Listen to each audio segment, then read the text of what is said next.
பிரியாணின்றப்போ அப்பதான் நல்ல கறி வந்து ஜூஸியா சாப்பிடணும், நல்லா பஞ்சுமா இருக்கணும்னா வெள்ளாட்டுல பிரியாணி பண்ண சொல்றாங்க. வெள்ளாட்டுல பிரியாணி பண்ணோம்னா என்ன நடக்கும்னா, நாட்டாடு நாட்டுக்கோழி மாதிரி தான். அதாவது பிராய்லர் ஆடுக்கும் நாட்டு ஆடுக்கும் வித்தியாசம். நாட்டாடுல பிரியாணி பண்ணோம்னா ஜூஸ் இறங்காது, கறி டைட் ஆயிரும், வேக வேக கறி டைட் ஆயிரும்.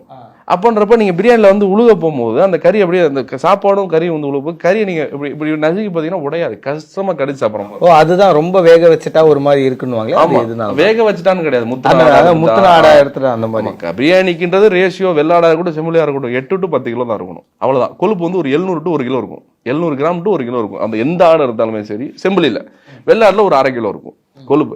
இந்த ரேஷியோல பர்டிகுலர் ஆடை பிடிச்சோன்னா சூப்பரா இருக்கும். அந்த பிரியாணியே மணக்கும், நீ மண்டபத்துக்கு வெளியே போகும்போதே ஒரு மனம் இருக்கும், அந்த ரேஷியோ இருக்கும். இதுக்கு இடையில ஆடை பெருசா பிடிச்சி, ஒரு ஆடை சின்னதா பிடிச்சி, ஒரு ஆடை ரொம்ப முரட்டாடா பிடிச்சி, இந்த சின்ன ஆடு பூரா கைமாவாயிரும், சீக்கிரம் வெந்துடும். மீடியமா இருக்க ஆடு பூரா மீடியமா வெந்துருக்கும். பெரிய ஆடு வேகவே வேகாது. பெரிய ஆடு வேகணுமே சொல்லிட்டு இதை வேக வச்சுக்கிட்டே இருப்போம், இது பூரா வந்து சாப்பாடுல கறி இருக்காது. அப்புறம் பந்திக்கு போகும்போது பீஸ் பத்தல, பீஸ் இல்லை, இந்த மாதிரி பிரச்சனையெல்லாம் வரும்.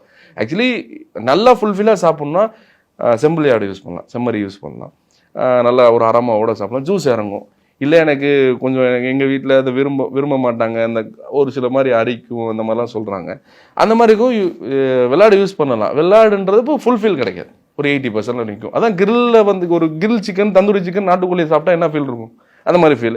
இதே பிராய்லரில் நல்ல ஒரு 1.5 கிலோ 1.25 கிலோ சைஸில் ஒரு கோழியை பிடிச்சி ஒரு நல்லா ஒரு கிரில் ஆத்தன்டிக் மசாலா கொடுத்து நல்லா கிரில் பண்ணி சாப்பிடும்போது நல்லா நம்மள அறியாமல் சாப்பிடுவோம். மட்டன் பிரியாணின்னு சொல்லும்போது அந்த ரிப்ஸ் எடுக்கும்போது அப்படியே வரும், அப்படியே உருவி வரும் அந்த ரைஸோட. செம்பிளி தான் அது, செம்பிளி தான். அதுவும் அந்த பிங்கிஷா இருக்கும் அந்த செம்பிளியே தான். அந்த பிங்கிஷா இருந்து ரைஸ்ல தனியா வந்து ரிப்ஸ் தனியா வரணும். ஆமா, அப்படி இருந்தாதான் அந்த மட்டன் பிரியாணிக்கான ஒரு ஃபீலே கிடைக்கும். அது ரொம்ப ரேரா தான் கிடைக்குது, நிறைய இடத்துல அப்படி இல்ல. நீங்க சொல்ற மாதிரி அதை அழுத்தும் போது ரொம்ப பஞ்சு மாதிரி இருக்கணும், நொங்கு மாதிரி அப்படியே இருக்கணும். அதுதான் உண்மையான ரேஷியோ. ஒரு பிரியாணி ஃபுல்ஃபில்லா சாப்பிடணும்னா அரோமாவா இருக்கணும், டேஸ்ட் இருக்கணும், உப்பு உரப்பு நல்லா இருக்கணும், அந்த மசாலோடைய பிடிப்பு நல்லா இருக்கணும். பிரியாணி அதான் பிரியாணி. நாட்டுக்கோழியில போய் உங்களுக்கு கிரில் சிக்கன் போட்டு கொடுத்தா எப்படி இருக்கும், சாப்பிடுவீங்களா?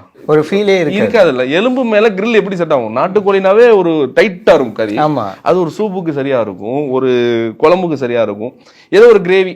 அதாவது நாட்டுக்கோழி கம்ப்ளீட்டா ஃபீல் ஆகாது, கிரில் மாதிரி இருக்கு. ஒரு தந்தூரி கிரில் நீங்க சாப்பிடுறீங்கன்னா அது பிராய்லர் தான் தேவை. பிராய்லர் எல்லாத்துக்குமே தெரியும், அது சிக்கன் ஆக்சுவலி ஒரு டேஸ்ட்டுக்கு சாப்பிட்ற சிக்கன். என்னைக்கா ஒரு நாள் டேஸ்ட் சாப்பிடலாம். இப்போனா ஒரு மாஸ்டர் கிட்ட போய் நின்றோன்னா எப்படின்னா கத்தில் உடனே கற்றுக் கொடுக்க மாட்டாங்க, சுடு தண்ணி மேலே போடும், கறி கங்கலி தம் போடும் போது அப்படி என்னன்னா அவங்களுக்கு ஒரு விஷயம் சொல்லி செய்யலை, அவங்க தப்பான ஒரு விஷயம் சொல்கிறாங்க, அது செய்யலைன்னா இந்த மாதிரி விஷயங்கள்லாம் தப்பு நடக்கும்.